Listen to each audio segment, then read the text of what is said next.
Surah Asy-Syu'ara ini minas suwaril Makkiyah, termasuk surah yang turun di Mekah. Ya. Allati tahtamu bi usulil aqidah wal iman minal imani wa malaikatihi wa rusulihi wa kutubihi wa bil ba'thi wan nusyur, yang isi yang ada di dalamnya yang paling utama adalah tentang pokok-pokok akidah dan keimanan. Keimanan kepada Allah, iman kepada para malaikat, iman kepada para rasulnya, dan iman kepada kitab dan hari berbangkit. Dimulai surat ini ya, bibayani ni'matillahi ala ibadah. Nah, ayat ini dimulai dengan tentang kenikmatan yang Allah karuniakan kepada ibadah. Jadi kepada hamba-hambanya. Ya. Biinzalil Qur'anil Karim hidayatan lil khalq. Dengan turunnya Al-Qur'anul Karim sebagai petunjuk, ya, pedoman hidup bagi makhluknya. Kemudian setelah itu nanti kita akan ketemu Al-Quran juga sekaligus syafian li amradil basyar, sebagai obat penawar bagi penyakit-penyakit di tengah-tengah kemanusiaan. Yajiduna fihi sya'adatuhum wa falahuhum wa dzakarat mauqif al-musyrikin min. Yajiduna fihi sya'adatahum wa falahahum, yang dengan petunjuk Al-Quran itu manusia akan mendapati kebahagiaan mereka, kemenangan mereka yang sejati. Wa dzakarat mauqiful musyrikin min. Diterangkan juga dalam surah Asy-Syu'ara ini tentang sikap orang-orang musyrik dalam menerima Al-Quran turun kepada mereka. Faqad kadzdzabu bihi ma'a uduhi ayati. Mereka ternyata tetap menolak meskipun ayat-ayatnya begitu jelas, begitu gamblang menerangkan kepada mereka bahwa ini adalah firman Allah, bukan kata-kata yang disusun dibuat oleh Nabi kita Muhammad sallallahu alaihi wasallam. Tetap saja mereka inadan wastikbaron, mereka menentang, mereka menyombongkan diri. Ya. Padahal ini jelas adalah mukjizat ukhra lin nabiyil karim. Ya. Ini adalah mukjizah lainnya dari apa yang Allah turunkan kepada Nabi kita Muhammad sallallahu alaihi wasallam. Selanjutnya kita akan lihat, ya, wa tahaddathat surah an qisasil anbiya'i wal mursalin. Surah ini juga banyak mengkisahkan tentang cerita-cerita, kisah-kisah para nabi, para rasul. Mubtadi'a bi qissati Musa al-Kalim. Dimulai dari kisah Nabi Musa kalamullah, ya, Nabi Musa kalimullah, Nabi Musa yang berbicara dengan Allah, ma'a Fir'aun at-taghiya al-jabbar. Kisah Nabi Musa dengan Fir'aun yang sombong, yang durhaka, yang melampaui batas dalam hidupnya. Dan apa yang terjadi di antara keduanya dalam pembicaraan-pembicaraan, dialog-dialog yang bisa memberikan manfaat buat kita sebagai ahli Quran. Ya. Kemudian Al-Quran juga di surat Asy-Syu'ara ini menerangkan tentang apa yang Allah kuatkan pada diri Nabi Musa alaihissalam dalam berhujjah kepada Fir'aun. Ya. Beliau menerangkan hujjah yang kuat, hujjah yang benar, hujjah yang memperjelas antara yang hak dan yang batil, sehingga sebenarnya oleh manusia yang berakal sehat, manusia yang berhati bening, akan mudah untuk menerima keterangan-keterangan yang disampaikan oleh Nabi Musa alaihissalam.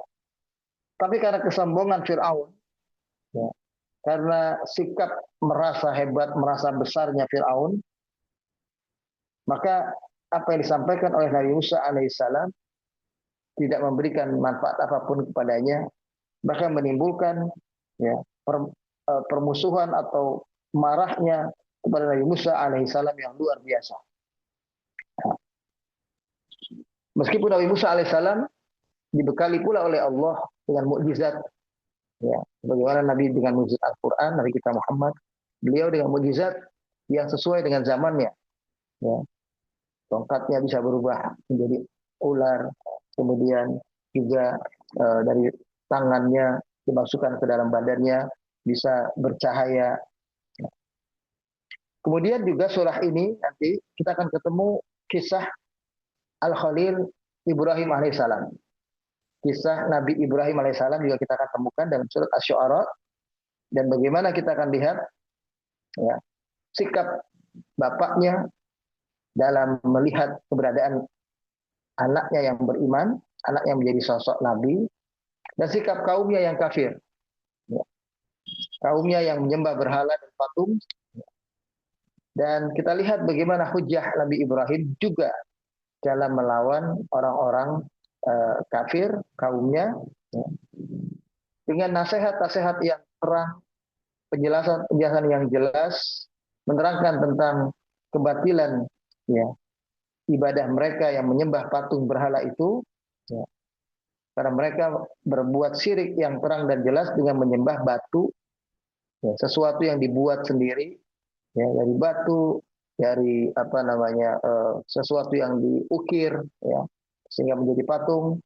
Padahal dia bagaimana mungkin dijadikan Tuhan, padahal patung-patung itu tidak melihat, tidak mendengar, tidak dapat memberikan manfaat, tidak dapat menolak mudarat atau bahaya. Ya, tidak ada gunanya sedikitpun kepada hamba yang menyembahnya sebetulnya. Ya. Nah di sini kita akan lihat hujah-hujah, dalil-dalil yang disampaikan oleh Nabi Ibrahim alaihissalam kepada kaumnya, bahwa hanya Allah saja yang pantas untuk disembah, karena di tangannya lah kekuatan dan kekuasaan, dialah zat yang memberikan manfaat dan dapat menolak mudarat, dialah yang menghidupkan dan mematikan, dan dialah yang bisa menjadikan seseorang jatuh sakit atas izinnya, dan juga dia yang menurunkan penawar sebagai kesembuhan orang-orang yang sakit, dan lain-lain. Nah, itu nanti dikisahkan dalam surat Asy-Syu'ara ini di tengah-tengahnya. Kemudian surat-surat ini, surat Asy-Syu'ara ini juga kita akan dapati kisah nabi-nabi yang lain. Ya. Bagaimana sikap kaumnya yang mendustakan para nabi itu. Kisah Nabi Nuh diceritakan dalam surah ini, kisah Nabi Hud, kisah Nabi Saleh, Nabi Lut, Nabi Syu'aib, alaihim minallahi jami'an afdhalus salatu wa taslim. Jadi salam untuk mereka semua, ya. Itulah nabi-nabi yang dikisahkan di dalam ayat ini. Ya. Allah terangkan di dalam ayat ini bagaimana sunnatullah kauniyah itu. Artinya ketetapan Allah yang tidak berubah dari sejak zaman para nabi sampai dengan zaman kita hari ini, bahwa ada perjuangan antara hak dan batil, yang hak menerangkan kebenarannya begitu jelas dan terang, tapi ahlul batil tetap menolaknya, mendustakannya, dan kadang dengan sikap-sikap sombong, sikap-sikap keras kepala yang luar biasa, kadang dengan sikap-sikap menantang. Nanti kita akan lihat, sehingga seolah-olah menantang Allah memberikan azab kepada mereka. Padahal tanpa ditantang pun Allah akan mengazab mereka karena kedurhakaan mereka kepada ajaran para nabi tersebut. Nah, di sini kita akan tahu bahwa nabi pun tidak dengan mudah ketika mereka menantang untuk minta diturunkan azab langsung diturunkan. Karena tujuan para nabi Allah utus bukan untuk menyiksa mereka, bukan untuk melenyapkan umat manusia yang durhaka begitu saja, tapi justru untuk mengingatkan mereka kepada jalan kebenaran, kepada jalan tauhid. Karena kehidupan di akhirat kelak kita nanti sesungguhnya adalah tergantung apa yang kita perbuat dalam kehidupan di dunia ini. Ya. Lalu khutimati surah bitanwih bi sya'nil kitabil aziz taqqiman li sya'nihi wa bayanan li jalali munziluhu wa azamatuhu wa raddat ala iftira'il musyrikin fi za'mihim anna al-Qur'an tanazzalat bihi syayatin fa fannadat abatiluhum wa akadibuhum bil hujjah ad-damighah wal burhan al-munir. Ya. Liyatanasaku al-bad'u ma'a al-khitam fi arwa'it tanasukin watti'ami. Watti'am. Artinya begini. Surah ini nanti akan ditutup dengan penjelasan tentang kedudukan Al-Quran. Al-Quran sebagai kitab dari Allah yang maha perkasa, ya. Betapa dia adalah sebuah kitab yang bertujuan untuk menyelamatkan manusia. Ayat-ayatnya, isinya, pedomannya adalah Al-Quran untuk menyelamatkan kehidupan umat yang menjadi objek dakwah Nabi kita Muhammad SAW itu.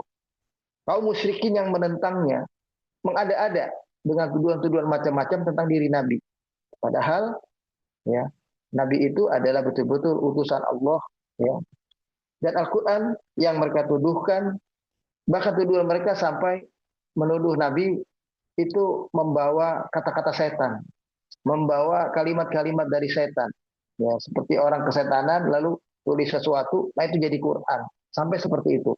Kita akan lihat, jadi di ujung ayat ini kembali ya penjelasan Al-Quran adalah hujjah yang kuat untuk menentang orang-orang musyrik yang menganggap Al-Quran itu bukan kalamullah, bukan pedoman hidup yang datang dari Allah yang justru untuk menyelamatkan mereka.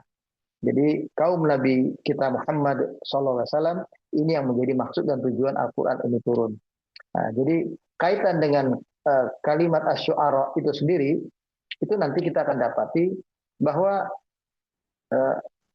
orang-orang di zaman Nabi itu pada akhirnya mengira Nabi itu seolah-olah dengan apa yang didakwahkannya itu dia melakukan hal-hal yang bersifat mengada-ada sesuatu yang tidak ada diadakan oleh atau tidak bersumber dari wahyu Allah itu sendiri.